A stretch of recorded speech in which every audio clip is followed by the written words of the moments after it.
Welcome to class today, pre-calculus students. What a wonderful day to learn some pre-calculus. Hope you guys are ready to get started. The good news is nothing new tomorrow. Tomorrow's a review sheet only. Oh man. The bad news is the review sheet is actually 50 problems long. However, relax. If you'll do about, I would say 20 of it today, you can probably work, I'd say we get about 20 problems done today, 15 or 20.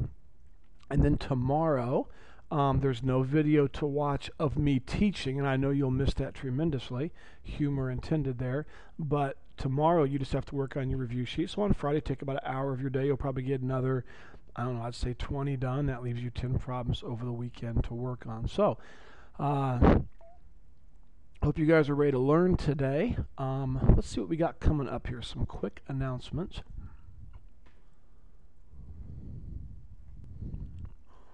Announcement number 1, there it is. Test this Monday. Please don't forget that. If you are not coming, I would like to know by Sunday, no later than Sunday, please. Now, I hope all 4 of you come. That would be totally fine. And if you come to take the test, or if you come to ask questions on the review sheet, or if you come to do both, that is totally fine. But if you are really, really confident and you're really doing well and you really get this stuff and you want to take the test at your house, let me know and I will email the test to you. But test this Monday. That means you'll have a review sheet, of course, given to you today at the end of the lecture to work on. You do not have to finish it, but if you'll finish it, you can have 5 bonus points on your test. Number 2, your homework integrity sheet should be filled out. You're going to turn it into me on Monday. If you've lost the sheet, there's nothing special or inspired about it. It's just simply a sheet that has Monday, Tuesday, Wednesday, Thursday, Friday, Monday, Tuesday, Wednesday, Thursday, Friday. And you put the assignment down that you did. No, I'm sorry, that's not right. You count the problems. If there's 25 and you did all of them, then you simply put 25 out of 25.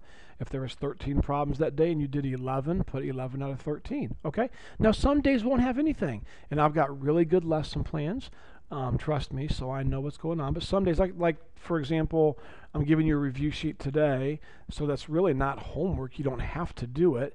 So on your homework integrity sheet for today, Thursday, and tomorrow, Friday, there's really nothing to put because you turned the review sheet in if you did it for 5 bonus points, okay? Last Monday, not 4 days ago, but a week ago Monday, you had a test that day, so there was no homework that day. Labor Day, there was no homework. That's this past Monday. So I know there'll be blanks on there, but make sure you check every single day. Make sure you write down how many problems you did and all of that good stuff. Number 3, your quizzes are due. Now I think I've had one person turn it in. This person got a 98, did awesome, knew his stuff, proud of him. The other 3 I've heard from you, and I know you're either done or like getting it turned into one more day, and that's totally fine. That's great. I know your parents know.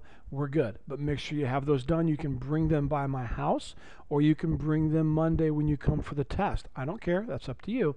But be sure and get those turned in. All right? Okay, men, let's roll. We have a lot to learn today. As always, I care enough about you. I don't do cartwheels and flips, and that'd be funny to see, wouldn't it? I don't do a lot of entertaining. I teach the math. I break it down. And I try to do so as quickly as possible so you can spend most of your time on your homework, okay? And that's what I'm going to do, and so let's get started, okay? I care enough about you to give you a good education. We're going to look today at something called actually we're going to have 2 headings today, okay? 2 headings, so do understand that. I don't want any surprises in the end. The first heading is 3 special angles in trig. And the lesson number is still 5-1, like we've been there all week, which is fine. We're taking our time, working hard, but not being unrealistic. The date's the 5th, if you want to write that down, the 5th. We're looking at 3 special triangles in trig, lesson 5-1. Now, there are 3 special angles in trig, and here they are. Write this down. They are 30 degrees, 45 degrees, and 60 degrees. Those are the 3 special angles. Now, you know I go fast. I'm moving on. You're supposed to pause the video numerous times. That's normal, okay? So there are 3 special angles we're going to study today, 30, 45, and 60. Now, they're special because they come from 2 special triangles, okay? They're special because they come from 2 special triangles. I think I made a mistake. Let's see what the next page is. Yeah, it's the exact same thing. Okay, well, let's fix this right now. So next year, I'll have it right. Okay, so they're special because they come from two special triangles. That's why these angles are special. Now, here we go. You need to know how to draw these two special triangles, okay? So without any hesitation, let's take some notes. Here we go. I'd like you first of all to draw, if I can get this thing to work here, a right triangle. No, that's not it. That's it. All right.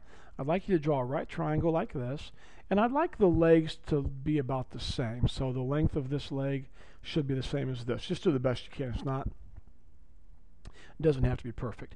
Now, go ahead and draw that triangle, and here's what I want you to do.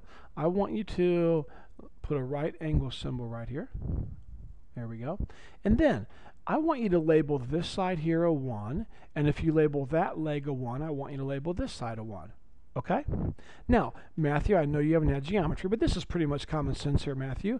If you have a side here and a right triangle congruent to a side here, then these two angles will always be 45 degrees. Always. So go ahead and write that in. Always, Mr. Earhart? Yes, as long as it's a right triangle, so you have 90 degrees, and your two legs are congruent, then yes, these two angles will always be 45.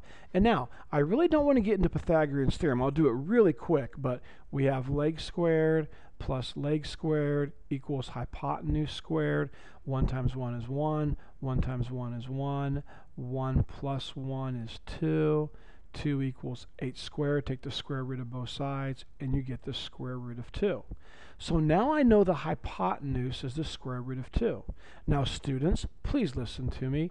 I'm not a mean person, but I know when you need to know something, you need to know that, okay? So I just drew a special triangle. It's called a 45, 45, 90 triangle, and I'm going to slide it up here to give me some room to work on. There we go. And you need to know how to draw it. Wasn't that super easy? I think it was. All you had to do, quick review, put a right angle here, say this has a length of 1, this has a length of 1. If both of the legs are the same, we call this 45 degrees.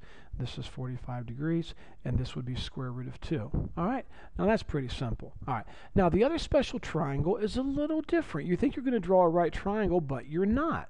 You're going to draw a 60, 60, 60 triangle. Now what that means is all three sides are the same. So go ahead and draw a 60, 60, 60 triangle. All right? That's easy enough, isn't it, students? Let's go ahead and put a 60 degrees here, and a 60 degree here, and a 60 degree here. All right? Now, because all three sides are the same, we could put a 1 and a 1 and a 1. Don't do that. You could, but here's why you don't want to do that. In a second, we're going to cut one of these sides in half. And if we put 1s all the way around, who wants to cut 1 in half? You're going to get a decimal. So let's just call all this out. You could do a 1 and get it right, but it's more work. So we're going to put a 2, a 2, and a 2. Now, I don't know if you know this, and Matthew, of course, you know how to geometry, but you learn in geometry that an equilateral triangle is the same thing as an equiangular triangle. When all three sides are the same, all three angles will be 60, and the converse of that is true. Whenever all three angles are 60, all three sides will be the same. So far we've simply just drawn an equilateral triangle, 60, 60, 60, 2, 2, 2. Now with your pen or pencil, I want you to drop a line straight down like this, a dotted line. Okay? Now when you do that, I want you to go ahead and label this 90 degrees. Okay? Now think about that for a second. If we truly had a 60, 60, 60 triangle and we drop a line down that's 90 degrees right here, then obviously we're going to cut 60 right in half. Do you see that okay, students? So if I cut this whole big angle right here in half, it was 60. Now I've got a triangle that comes down like this. Do you see that? And down like this, and over like this. There. What I just drew was this right side right here. Okay? Do you see that? This right side. I'll highlight it for you right here. No, I don't want that. Go away. All right. This triangle here, here, and here. I just picked it up and drew it over here with my wonderful drawing skills. Yes, I'm being sarcastic. Now, so I cut 60 in half, so we know this is a 30 degree angle. This 60 right here wasn't changed. It's still 60, right? Sure. See this side right here? This side right here is still the same, so we know this is a 2. See this 2 right here? Well, if we drop this straight down, it's going to cut the 2 in half, so this is a 1. So now using Pythagorean's theorem, and notice I'm missing a leg this time, not a hypotenuse, I would say 1 of my legs squared plus my other leg squared equals my hypotenuse squared. 1 times 1 is 1. 2 times 2 is 4. Subtract 1 from both sides, and you get L squared equals 3.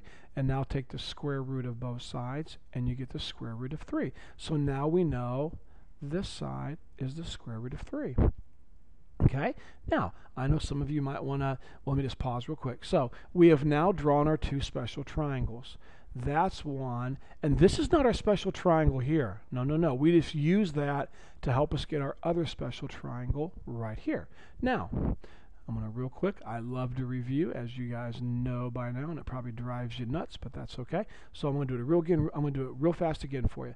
This is an equilateral triangle, so we got 60, 60, 60.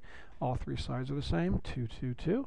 Drop a line straight down and put a 90 degrees right here. So when I do that, I'm now going to draw this right side of my triangle here. There we go. And I see this side here is 2, so this is still a 2. I see this side here is a 2, but I cut it in half, so this is 1. This angle here is 60, and this angle did not change, so it's 60.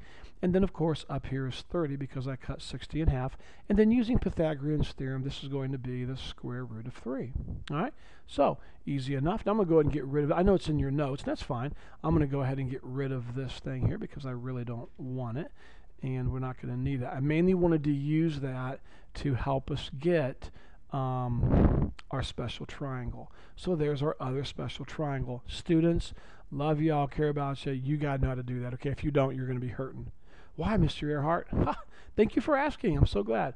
Thank you, Chase, for asking. Just kidding. All right, the reason that I want you to know how to draw these 2 special triangles is I want you from now on to not use decimals. When I ask you to find the sine of 45 or the cosine of 45 or the tangent of 45 or the cosecant of 45 or the secant of 45 or the cotangent of 45. There we go. No longer do I want decimals. No siree. We want exact numbers. There are 3, let me go back a page. There are 3 angles in geometry that it's completely wrong to use decimals when you find sine, cosine, tangent, cosecant, secant, and cotangent, and it's these 3 angles here. Use exact numbers. That's just accepted in trigonometry. So what is the sine of 45? Well, I'm going to circle this angle right here, go straight across. This is my opposite side, this is my hypotenuse side, and this is my adjacent side. So sine of 45 is opposite over adjacent. Opposite over hypotenuse, 1 over square root of 2. Cosine is adjacent over hypotenuse, so 1 over square root of 2.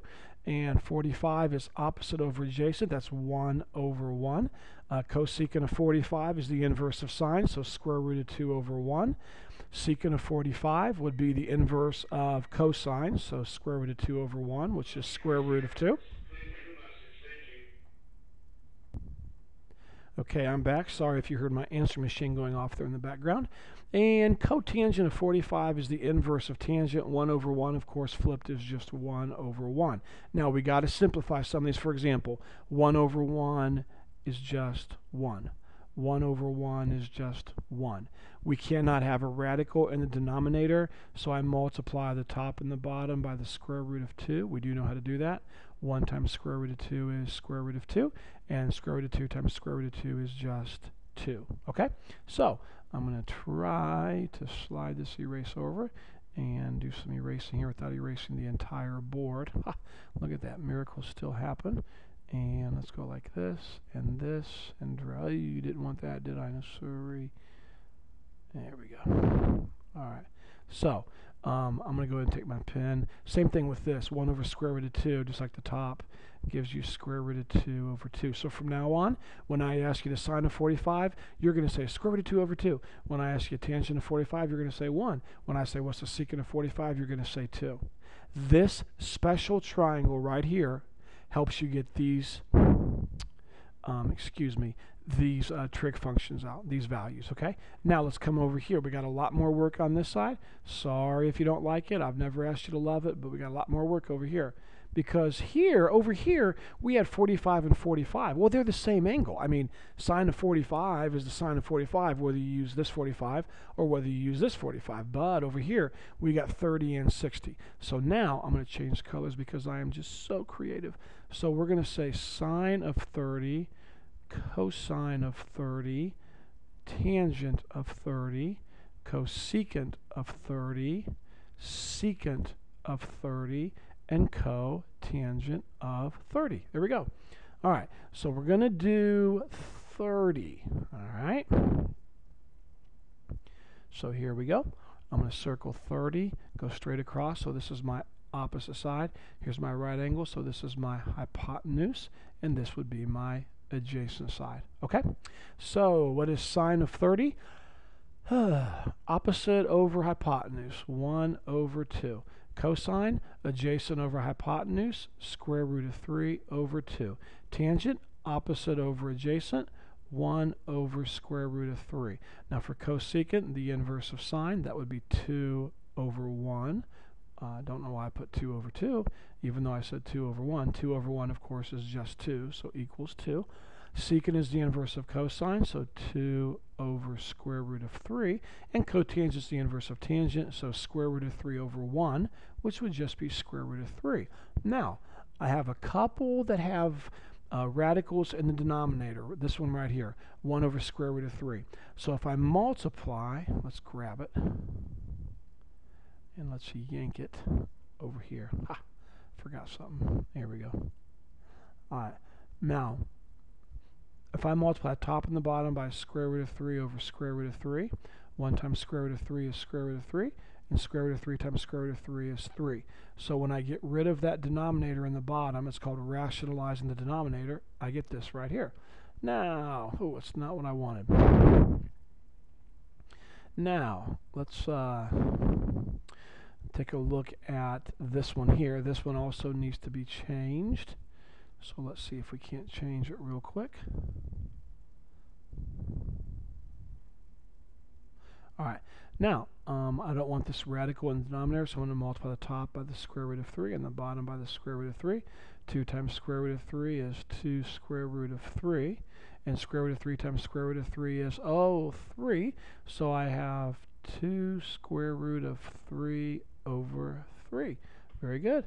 There we go. So from now on, when I ask you the sine, cosine, tangent, cosecant, secant, or cotangent of 30 degrees, you're going to be able to give me these. Mr. You mean I got to memorize all these? You are crazy. No, listen, guys. When I pass out a test to you, draw your special triangle real quick. Isn't that easy? Okay, 1, 1, 45, 45, square root of 2. Boom, I'm done.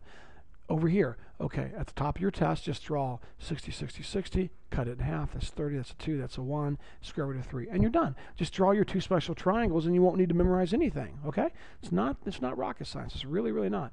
All right, sine of 60, cosine of 60, tangent of 60. Isn't this great stuff?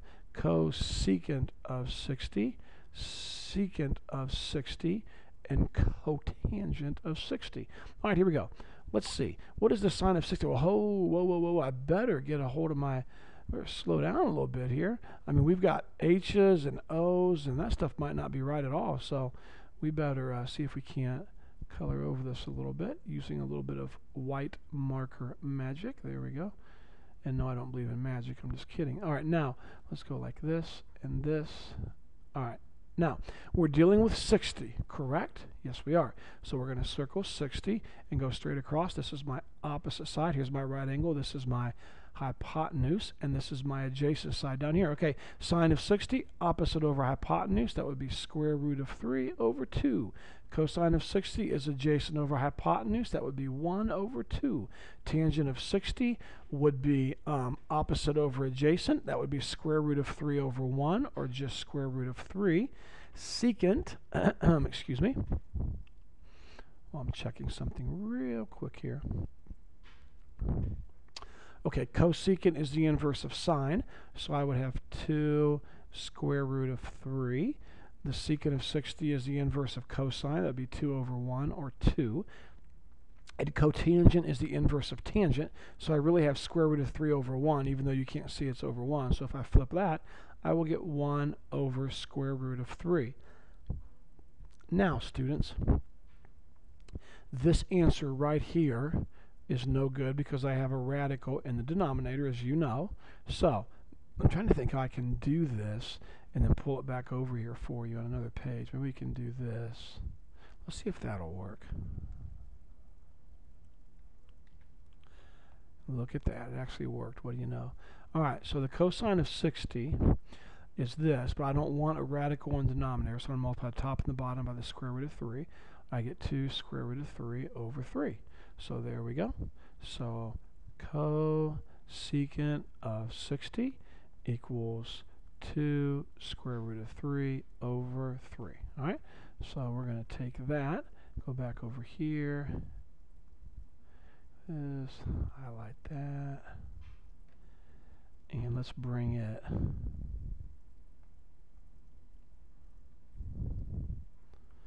back over here.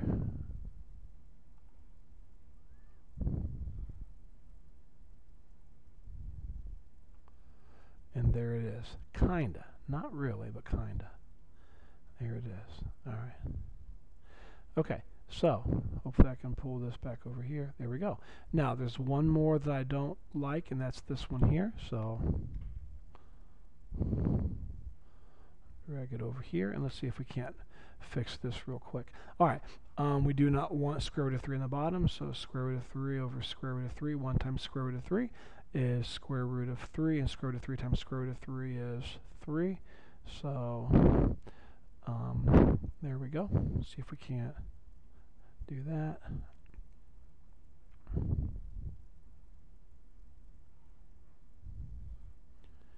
And pull that back over here. Okay, there we go. And I hope all of this made sense, guys. You have to be able to draw these two special triangles to then find the sine, cosine, and tangent of these three special angles. And here they are in front of you. Now, my advice to you is you had better be able to, on the quiz or on the test coming up, you had better be able to draw these two triangles, and you better be able to list all of these out. Okay, if not, then it's not going to be easy for you to do well on the test. Okay, all right, let's continue on. Don't worry. Look at the slides. The last slide. Now I'm gonna give you there's 2 more slides. I'm gonna give you some problems, but they're really easy. We save the easiest stuff for last. All right, on this day. Okay, I want to talk to you about something called cofunction. Oh, let me go back. Sorry, I apologize. So, do you understand what I want you to do? I should be able to ask you, what's the tangent of 30? And you give me this answer. Now, I'm not talking speed drills like your multiplication tables, like 5 times 7 is 35, 8 times 9 is 72. You can take your time and think about it. You can draw your triangles on your test, on your quiz. I don't care.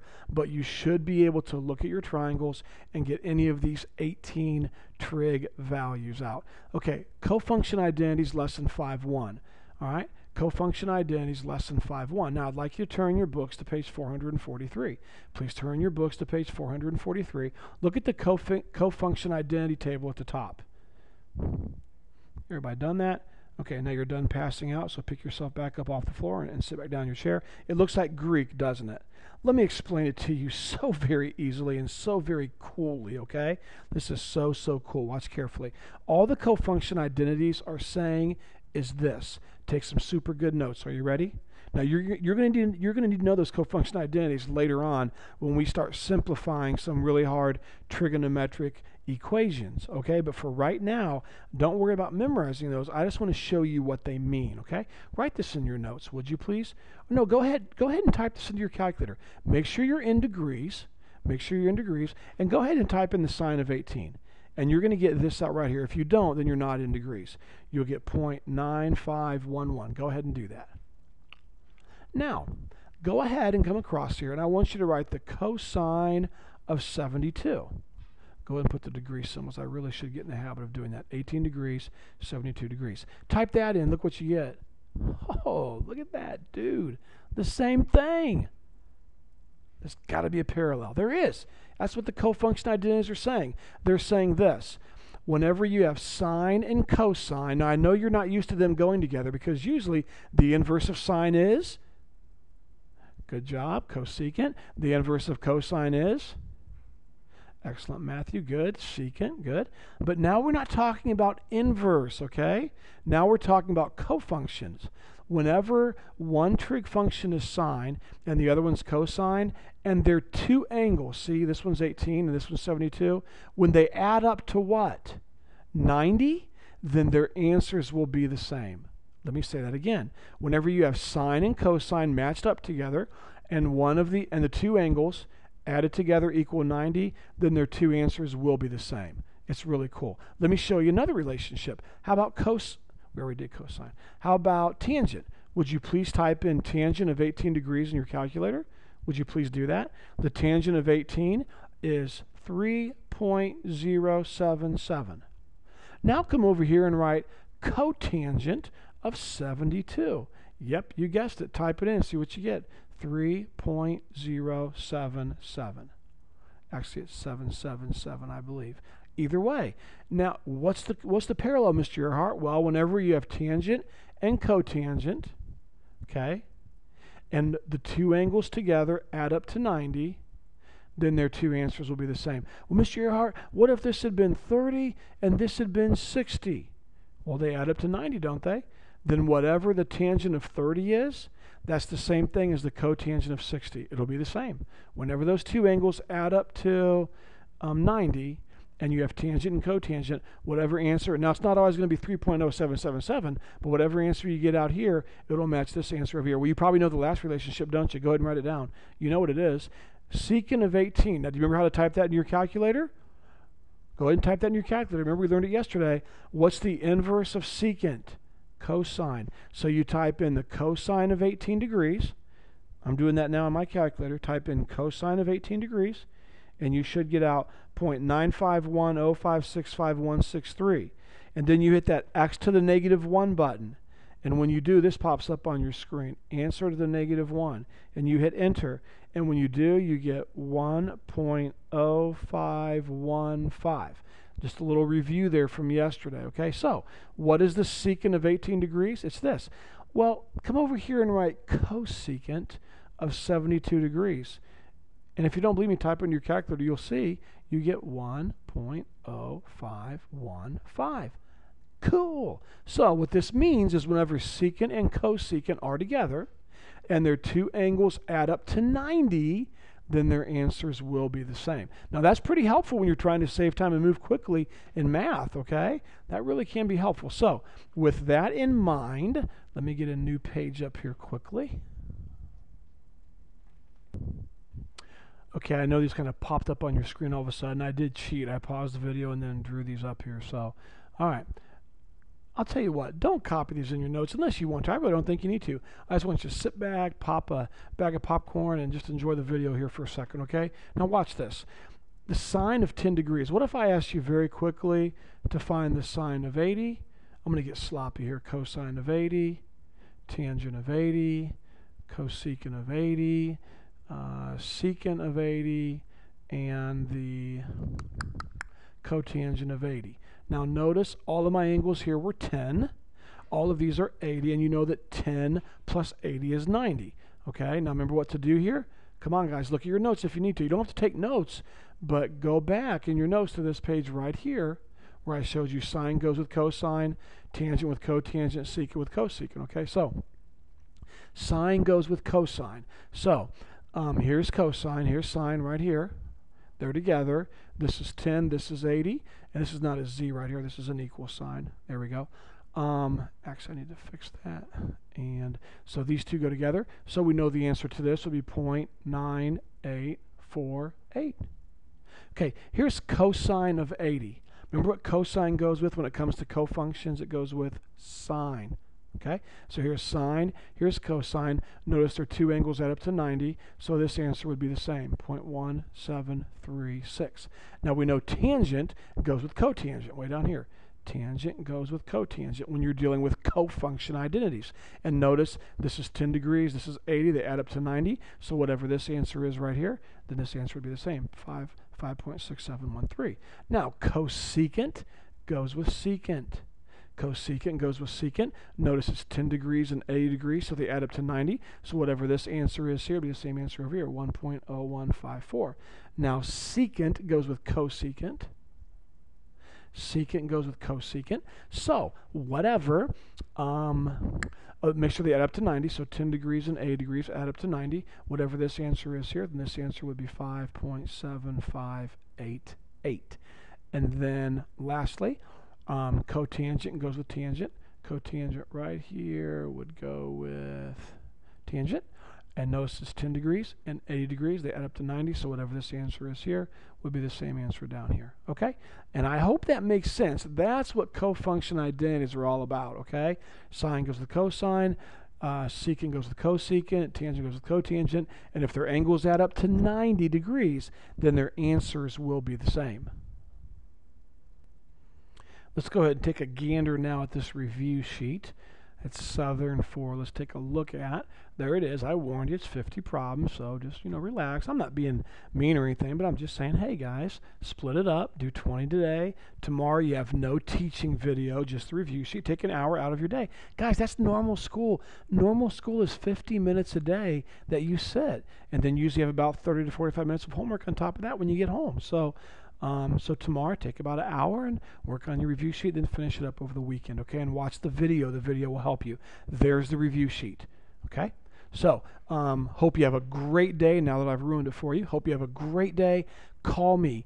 Email me. That's what I'm here for. I talked to one of the parents the other day, and the parents said, I hope that, my son's not bothering me. No, I get perturbed when y'all don't ask questions. So please call, email, whatever you want to do.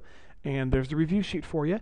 Work on it, and the help video for that will not be up until tomorrow. Okay, I do want to that we did that 2 weeks ago. Also, I do have a little bit of a life here I got to work on, so I will not have this video up and running until Friday morning. I'll do it Thursday night, but at least you can work on it. Okay, do the first 20-25 problems, get started on it, and the help video will be up Friday sometime. And remember, you don't have to go in this order. You can go out of order and do the ones you know how to do if you want to do that until the video comes out on Friday, the help video for this, okay?